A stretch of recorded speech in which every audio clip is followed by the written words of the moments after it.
Hi, this is Lindsay Muller, and this time I'm going to do my sharing video on local storage. So as I'm sure everyone's familiar by now, local storage is a way to store data locally, meaning it's stored in the user's browser rather than on a server or somewhere else.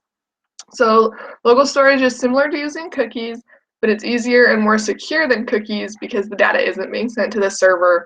And you can also store way more data using local storage. I think it was somewhere around like 5 megabytes.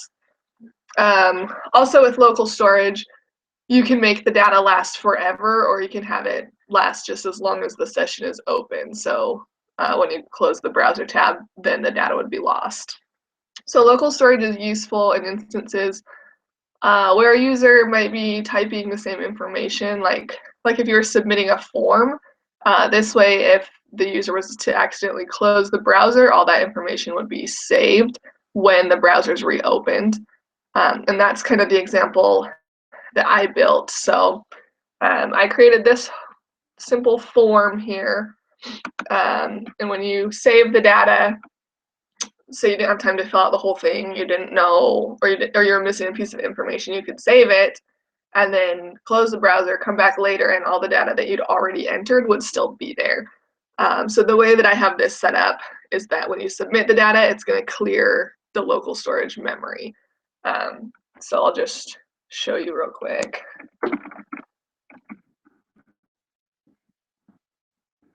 And if I save it and close it and then reopen it,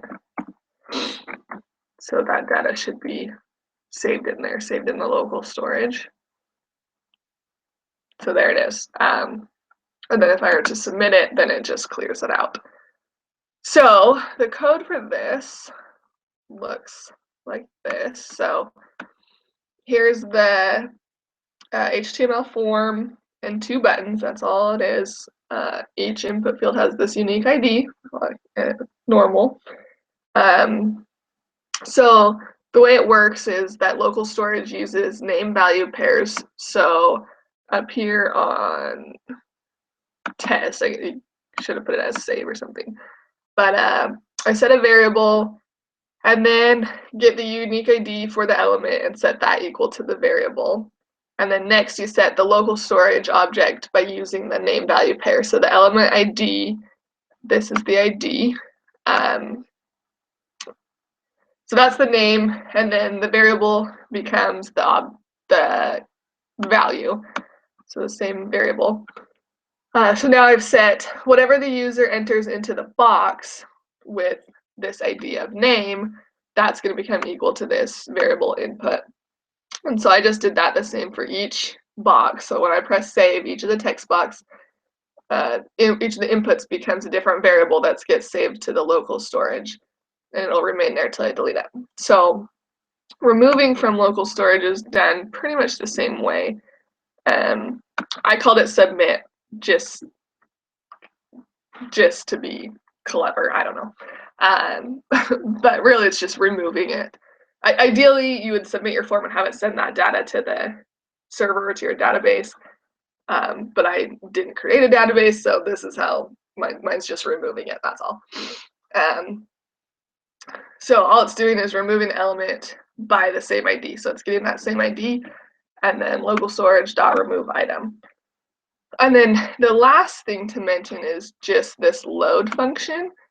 So you'll see that when the body of this loads, it's calling this load function, and that's just having the data be displayed back to the user. And it's done pretty simply as well.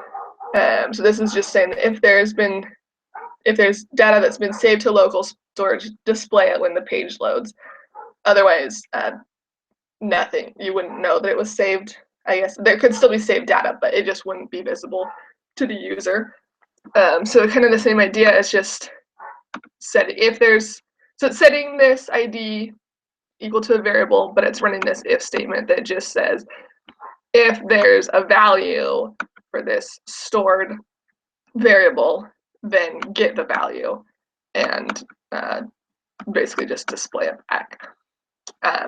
So just one more time, here's how it's working. I save it, and then even if I refresh it, it's still there. If I open a new window, even if I close that one, it will still be there, and it will remain forever until you remove it from local storage, which for me is submit.